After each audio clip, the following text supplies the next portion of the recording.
So, Secretary Noem, at any time during your tenure as Director of Department of Homeland Security, have you had sexual relations with Corey Lewandowski? Let me tell you something that didn't get nearly enough attention in the wall-to-wall coverage of Kristi Noem's 7-hour House Judiciary Committee testimony on March 4, 2026. Yes, there were fireworks over the Minneapolis shootings. Yes, Jamie Raskin came loaded for war. But the moment that stopped the room, the moment that will define this hearing in the political record books, wasn't about immigration policy at all. It was about a question that nobody in that chamber expected to be asked out loud under oath on camera. And I'm Greg Donovan, Senior Political and News Analyst. If you're new here, hit that subscribe button right now. We break down the real mechanics of American politics, no spin, no filler, just the structural analysis that helps you understand why things happen the way they do. Drop your city in the comments. I want to know where my audience is watching from today. If this kind of analysis is what you come here for, like this video and share it with someone who needs to understand what's actually going on in Washington. Now let's get into it. Corey Lewandowski is not a household name to most Americans, but inside the Department of Homeland Security, he has functioned, by all credible reporting, as one of the most powerful informal operators in the building. He holds the title of Special Government Employee, which is a designation that carries limited public accountability, no Senate confirmation requirement, and effectively shields his role from the kind of scrutiny that a confirmed cabinet-level official would face. That structural opacity is, by itself, a legitimate governance concern. But the story didn't stay structural. It got personal. And when it got personal, it got politically explosive. Reports surfaced in The Atlantic and the Wall Street Journal alleging a romantic relationship between Noem and Lewandowski, two individuals who are both married to other people. Both denied it publicly. But the reporting didn't stop. It deepened. The Wall Street Journal laid out details that were specific, sourced, and damaging, including an incident in which Lewandowski allegedly fired a U.S. Coast Guard pilot mid-operation because Noem's blanket had been left behind on a previous aircraft. The pilot was eventually reinstated, reportedly because no replacement was available. That detail alone tells you everything about the governance failure at the heart of this story. This is not gossip. This is an account of a senior unofficial advisor exercising punitive authority over a uniformed federal employee over a personal grievance. That's a resource allocation failure, that's a command structure problem, and it happened inside a department responsible for border security, disaster response, aviation safety, and counterterrorism. So when Rep. Sidney Kamlager-Dove of California sat down at that dais on March 4th and decided she was going to ask the question directly, she was not simply chasing a tabloid headline. She was pulling on a thread that connects personal conduct to institutional accountability, and doing it in the only venue in American democracy where a cabinet secretary is required to answer questions under oath. The exchange itself was brief. Kamlager-Dove had already laid the groundwork. She established Lewandowski's lack of formal qualifications. No military background, no law enforcement experience, no national security credentials. She pointed out that DHS oversees the Secret Service, FEMA, Border Patrol, and the nation's cybersecurity infrastructure. She made the argument that at an agency where judgment can be the difference between life and death, the qualifications of senior advisors matter enormously. Then she asked the question. So, Secretary Noem, at any time during your tenure as Director of Department of Homeland Security, have you had sexual relations with Corey Lewandowski? Secretary Noem, at any time during your tenure as Director of the Department of Homeland Security, have you had sexual relations with Corey Lewandowski? Noem's response was immediate. She turned to Chairman Jim Jordan and said, "Mr. Chairman, I am shocked that we're going down and peddling tabloid garbage in this committee today." She then pivoted to Kamlager-Dove and told her that Lewandowski is a special government employee who works for the White House, that there are thousands of such employees across the federal government, and that he has no decision-making authority within DHS. Mr. Chairman, I am shocked that we're going down and peddling tabloid garbage in this committee today. I want to stop there and analyze what just happened rhetorically, because this is where the political mechanics get interesting. Noem did not say no. That is the central fact of this exchange, and I want to make sure it registers clearly. She deflected. She reframed. She characterized the question as tabloid journalism, which is a classic crisis communications technique designed to poison the credibility of the inquiry rather than address its substance. She did not offer a denial under oath. In any other context, that might have been enough to move the news cycle along. But this is congressional testimony. The record is permanent, and the follow-up came fast.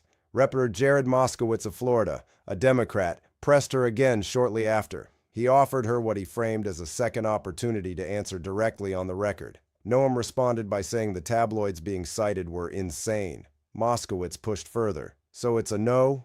And that's when Noem's response escalated. She accused Moskowitz of implying that conservative women are stupid or sluts. She said she was neither. I want to give you an opportunity to answer on the record to Ms. Kamlager-Dove's question. I know you said it's garbage, and it may be, but I really think you need to say the word no into the record so that you can clear that up. I think the ridiculousness of this and the tabloids that you are quoting and referencing are insane. And this has been So that's a no? something that I've refuted for years, and I continue to do that. So it's a what no. I would tell you is We can move on. Hold on. what you're Madam Secretary, doing. we can move on. I'm not going to belabor it. If it's This is what you do. Hold on. The I'm not doing anything. Liberal left Okay. is you go off and you attack conservative women and you say that we're either stupid I haven't or said we're anything. sluts. All right, so listen. And that's what you do. Yesterday, I will tell Richard, you, sir, yes, reclaiming I my will tell time, you, Mr. sir, Chairman. I Mr. am Chairman, neither of reclaiming those. my time. Now, from a strategic communication standpoint, that escalation was a significant miscalculation. Let me explain why. By personalizing her response and invoking identity-based framing, Noem shifted the story from a question she was refusing to answer to a rhetorical attack on Democratic motives.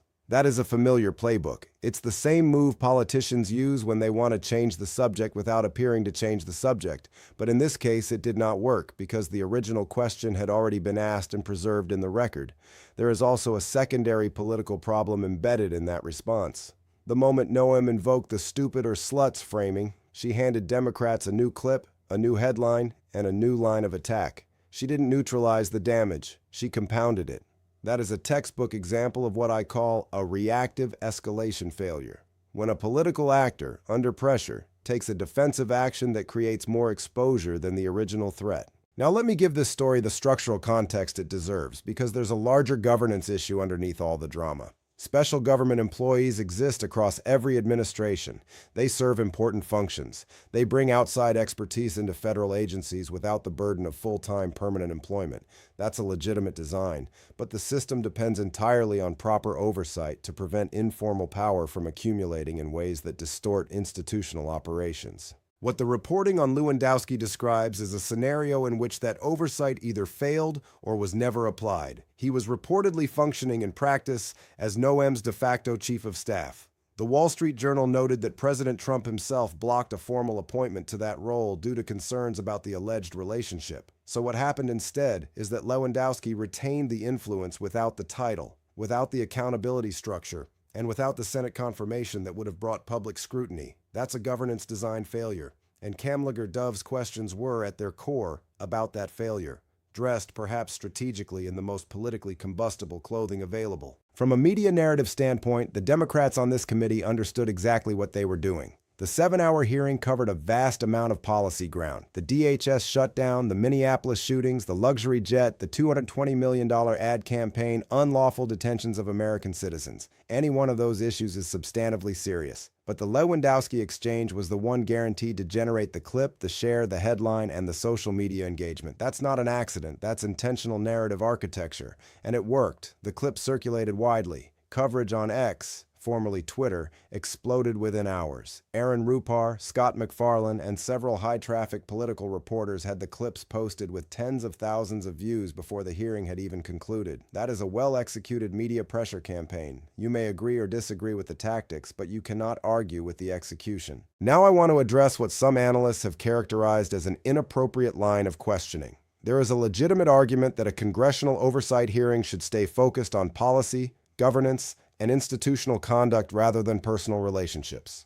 That argument has merit, but it collapses in this specific case because the personal relationship, if it exists, is not separate from the governance concern. It is the governance concern.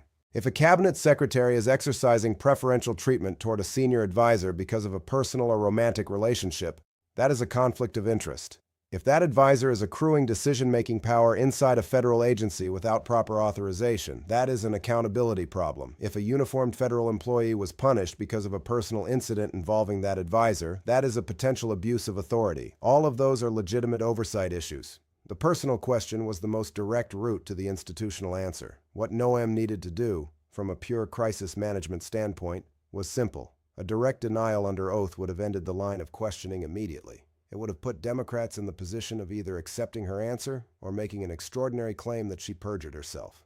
A direct denial was the low-risk, high-return response. She did not take it. That is a political decision that will carry consequences. It keeps the story alive. It guarantees follow-up reporting. It gives Democratic committee members a legitimate reason to revisit the question in future hearings. And it signals, at minimum, that Noem's legal team and communications operation were not aligned on how to handle this moment before she walked into that room. Good pre-hearing preparation would have anticipated this question. The WSJ and Atlantic reporting had been public for weeks. There was no element of surprise here. The fact that she responded with agitation rather than a prepared, clean denial suggests either that the preparation was inadequate or that a clean denial was not strategically available to her. Either answer is damaging. I also want to note something about the broader political environment in which this hearing took place, because context matters when you're trying to assess the full weight of what happened. DHS is technically in a government shutdown. Some employees face missing paychecks. The department is simultaneously managing heightened national security concerns tied to the escalating conflict with Iran. Noem had just come from a Senate hearing the day before, where a Republican senator, Tom Tillis, called the department a disaster and demanded her resignation. She walked into the House chamber already politically wounded. In that environment, the Lewandowski exchange did more than generate a viral clip. It reinforced a narrative already circulating in both Democratic and some Republican circles that DHS leadership is distracted, undisciplined, and operating outside proper institutional boundaries. That is a compounding credibility problem. And compounding credibility problems are the most dangerous kind in national governance because they are self-reinforcing. Each new revelation, each unanswered question, each evasive response adds weight to the narrative that something is structurally wrong at the top of the department. From where I sit, the Lewandowski story is not going away. It will be in the next DHS oversight hearing. It will be in the next round of investigative reporting. It will be in the next Democratic fundraising email and the next opposition research memo. Noem made it more durable, not less, by failing to extinguish it when she had the chance. And that, ultimately, is what makes this exchange analytically significant. Not the question itself, but what the answer revealed about the structural condition of DHS leadership and the strategic capacity of the people running it. That's my assessment.